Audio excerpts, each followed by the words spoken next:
Magandang hapon po sa lahat mga kaklase at lalong-lalo na sa ating guro. Ako po si Kimberly Tishorna na mag-uulat ngayong hapon. Ang leksyon na ating tatalakayin po ngayong hapon ay tungkol sa isang symposium on Philippine Studies ni Ramon Guillermo.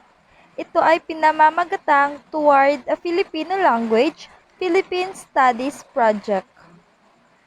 Isinusulong ng maikling papel na ito ang thesis ng pangunahing mga alon ng tinaguriang kilusang indigenisasyon sa pag-aaral ng Pilipinas tulad ng pantayong pananaw at psikolohiyang Pilipino ay malapit na nauugnay sa pagtaas ng nasyonalista at militanteng kilusan masa ng mahalagang dekada ng 1960s hanggang 1980s.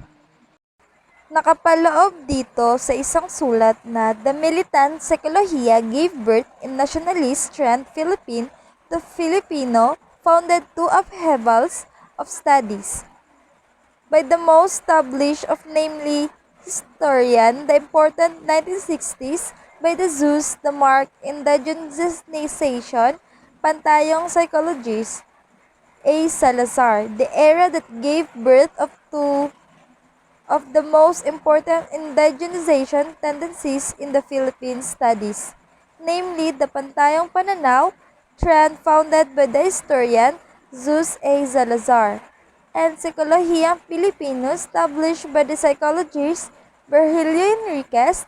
Both these trends came to maturity in the 1980s and both are deeply marked in their history and discursive evolution by the National Democratic Movement and the mass struggles against the Marcos dictatorship. Ibig sabihin lamang nito na ang militanteng psikolohiya ay nagsilang sa nasyonalistang kaugaliang Pilipino. Dahil dito ay nagtatag ng dalawang pag-aalsa na pag-aaral, sina Zeus Salazar sa Pantayong Pananaw at si Virgilio Enriquez sa Psikolohiyang Pilipino. Parehong ang mga kalakaran na ito ay dumating sa kapanahunan noong 1980s at kapwang may malaking marka sa kanilang kasaysayan at diskursibong ebolusyon ng pambansang demokratikong kilusan at ng mga pakikibakang masa laban sa diktadorang Marcos. Sa susunod na talata ay mababasa natin na one such national language movement known as Maugnayang Pilipino was closely allied with the pre-martial law organization movement for the advancement of nationalism. In 1969, Del Rosario, 1973. It took its name from the word ugnay, which means to relate or to connect or to be connected. Maugnayang Pilipino, due to various reasons, ultimately failed to bridge the gap between the formalized discourses of scientific work and the languages of daily life. Sinasabi po dito na ang isa sa mga kilusang pambansang wika na kilala bilang Maugnayang Pilipino ay kinuha ang pangalan nito mula sa salitang ugnay na nangangahulugang magkaugnay o kumonekta o magkonekta. Ngunit sa kabilang banda, ang Maugnayang Pilipino ay hindi nagtagumpay dahil sa agwat sa pagitan ng formal na mga diskurso ng gawaing pang-agham at mga wika sa pang-araw-araw na buhay. Ngunit sa susunod na talata, mababasa natin na in contrast to the writings of nationalists such as Jose Maria Sison, Renato Constantino, and Alejandro Licauco, who all presented more or less comprehensive programs in the political, economic, and cultural spheres, and whose writings on industrialization and agrarian reform still form the programmatic backbone of many activist and grassroots organizations. The indigenization tendencies of the post-1986 era appear to have withdrawn almost completely from addressing pressing economics questions and generally demur any actual engagement with mass movement. Dito kasi, ang kaibahan sa mga sulatin ng mga nasyonalista tulad ni na Jose Maria Sison, Renato Constantino at Alejandro Licauco na lahat ay nagpapakita ng higit o hindi gaanong komprehensibong mga programa sa pampolitika, pang-ekonomiya at mga larangan ng kultura at na ang mga sulatin na sa industrialisasyon at reformang agraryo ay bumuo pa rin ng programmatic lugod ng maraming mga organisasyon ng aktivista at katutubo. Ang mga tendensyang indigenisasyon ng panahon ng 1986 ay lumitaw na umatras ng halos ganap mula sa pagtalakay sa mga pagpindot sa mga katanungang pang-ekonomiya at sa pangkalahatan ay pinapahamak ang anumang aktwal na pakikipag-ugnayan sa mga kilusang masa. Ang kabiguan ng mga proyektong reformang agraryo at industrialisasyon sa Pilipinas ay marahil na humantong sa ilang mga nabigo na tagataguyod ng indigenisasyon na tuluyang talikuran ang aspetong pang-ekonomiya at naisip ng pambansang upang makapagtutuon ng pansin sa pangunahing mga paksang kultural at lingwistiko. O marahil may nararamdaman lamang nila ang pangangailangan na gawing litihimo ang kanilang mga sarili sa loob ng pang-akademikong domain na hinihiling na isumiti nila ang kanilang mga sarili sa makitid na istruktura ng pagdadalubhasa at sa alamat ng depolitikadong akademikong gawain. Kaya't ang sumunod naman ay the failure of the agrarian reform and industrialization projects in the Philippines probably led some disillusioned proponents of indigenization to completely turn their backs on the economic aspect of nationalist thought in order to concentrate on primarily cultural and linguistic topics. Kaya naman dito, ang kabiguan ng mga proyektong reformang agraryo at industrialisasyon sa Pilipinas ay marahil na humantong sa ilang mga nabigo na tagataguyod ng indigenisasyon na tuluyang talikuran ang aspetong pang-ekonomiya na naisip na pambansa upang makapagtuon ng pansin sa pangunahing mga paksang kultural at lingwistiko. Marahil ay naramdaman lamang nila ang pangangailangan na gawing litihimo ang kanilang mga sarili sa loob ng pang-akademikong domain na hinihiling na isumiti nila ang kanilang mga sarili sa makitid na istruktura ng pagdadalubhasa at sa alamat ng depolitikadong akademikong gawain.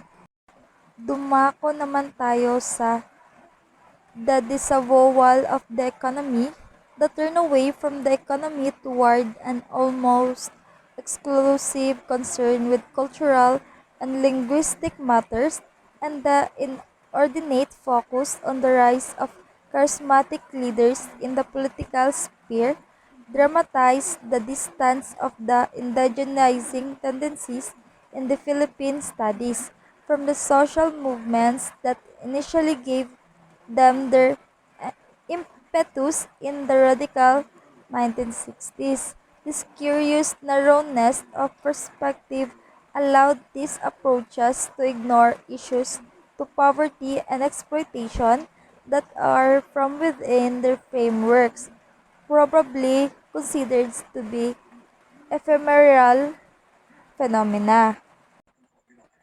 Isinasaad na lang dito na sa kabila ng pagtalikod sa ekonomiya, patungo sa isang halos eksklusibong pag-aaral sa mga usapin tungkol sa kultura at pangwika, ang kausayan sa pananaw na ito ay pinapayagan na lamang na huwag pansin ang mga isyu ng kahirapan at mula sa loob ng mga balangkas, marahil ay tinuturing na hindi pangkaraniwang ang mga nangyayari.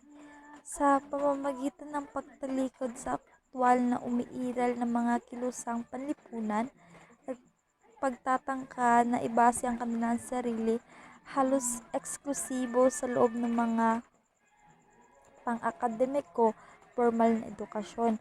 Maraming mga nagsasanay ng hilig sa indigenisasyon sa Philippine Studies. Ang sumuko sa isa sa mga pinakamatibay mga base para sa paglago at pag-unlad ng pag-agham panlipunan diskurso sa Filipino, kasabay ng kanilang kawalan ng interes na mababasa natin dito sa sumunod na talata na in tandem with their lack of interest in socio-economic issues, PP and Filipinoluhiya have been characterized by the rejection of Marxism, which was the major theoretical tool in the national liberation struggles of the 20th century. Cover has even denied the very existence of any kind of capitalism or capitalist relations in the Philippines, rejecting these categories often as simply being inappropriate to describe Philippine realities. Dahil sa kasabay ng kanilang kawalan ng interes sa mga isyung sosyo-ekonomiko, ang PP at Pilipinolohiya ay nailarawan sa pamamagitan ng pagtanggi sa Marxism na siyang paunahing kagamitan sa teorikal sa pambansang pakikibaka ng pagpapalaya noong ika-20 siglo. Itinanggi pa ni Cobar ang pagkakaroon mismo ng anumang uri ng kapitalismo o kapitalistang relasyon sa Pilipinas. Tinanggihan ang mga kategoryang ito bilang isang hindi nararapat na ilarawan ang mga katotohanan sa Pilipinas. Instead of putting an emphasis on the painstaking development and strengthening of mass movements, which can address the roots of poverty and economic exploitation, PP emphasizes the rise of leaders capable of capturing the imagination of the so-called bayan, people or nation, through their embodiment of what they take to be indigenous conceptions of power stretching back to the era of the Datu by Salazar 2005. Kasi sa halip na bigyan diin ang maingat na pag-uglad at pagpapalakas ng mga kilusang masa na maaaring tugunan ang mga ugat ng kahirapan at pagsasamantala sa ekonomiya, binigyan diin ng PP ang pagtaas ng mga pinuno na may kakayahang makuha ang imahinasyon na tinuguriang bayan or sa bansa sa pamamagitan ng kanilang sagisag ng kung ano ang kinukuha nila upang maging mga katutubong konsepto ng kapangyarihan na umabot hanggang sa panahon ng dato. Ang mga nasabing pananaw ay hindi labis na interesado sa pagtingin kung paano ang isang mahirap at apin na mamamayan ay maaaring kumuha ng kapangyarihan sa kanilang sariling mga kamay at higit ang kanilang pagiging tao at dignidad laban sa isang lipunan at sistemang panlipunan na nagpapahamak sa kanila. Dumako naman tayo sa indigenization in a neoliberal age. The educational institution within which some of these indigenizing academics work are steadily undergoing drastic reforms toward greater liberalization and privatization. The imperative of the contemporary neoliberal era continue to transform tertiary public educational institution in the country into private corporate entities. Sinasabi dito na ang mga institusyong pang-edukasyon kung saan ang ilan sa mga organisasyon na ito ay ang mga gawain ng akademiko ay patuloy na sumasailalim ng marahas na reforma tungo sa mga malawak na liberalisasyon at privatisasyon ni Lumbera et al. 2007. Ang mga kinakailangan ng mga kasalukuyang panahon ng neoliberal ay patuloy na nagbabago ng tersyaryong publikong mga institusyong pang-edukasyon sa bansa sa mga pribadong entity ng korporasyon. Dito naman sa Language and Democracy, a project for the development of a Filipino language, Philippine Studies pretends to all efforts that can contribute to such goal. It is much broader and includes within its scope all the so-called indigenization tendencies aside from related work being done outside of the university.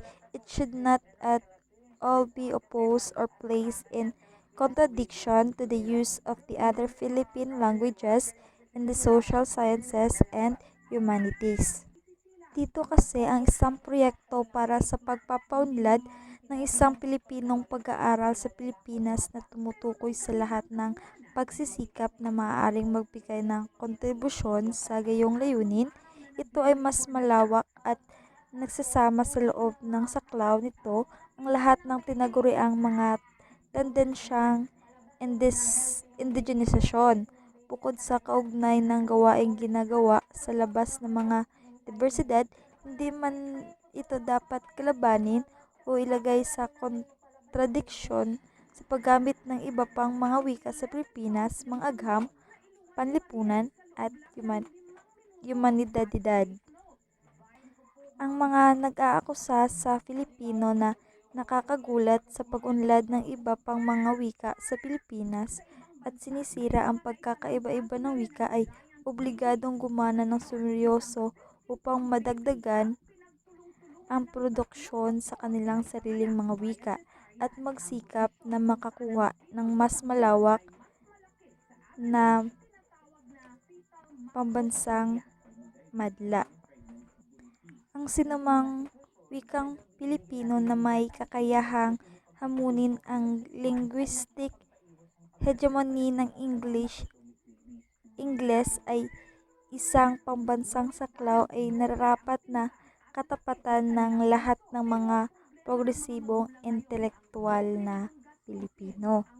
Sa anti-nativist and social movement base, the project of a Filipino language, Philippine Studies, is not primarily interested in resolving tensions between autonomous and nativist tendencies, as the Malaysian scholar Syed Farid Alatas defined them.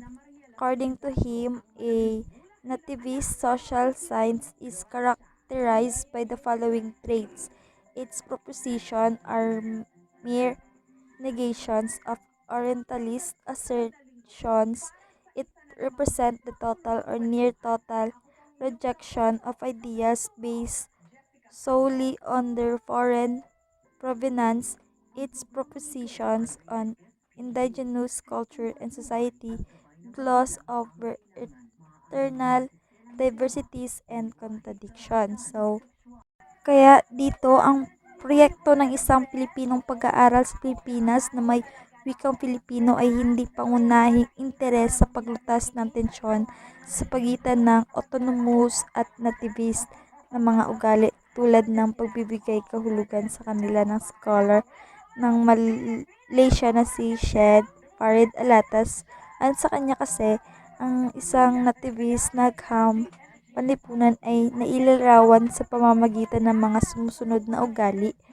Ang mga panukalang nito ay mga negasyon lamang ng mga pahayag sa Orientalista. Kinakatawanan nito ang kabuuan o malapit na sa kabuuang pagtanggi ng mga ideya batay lamang sa kanilang dayuhang pagpatunay.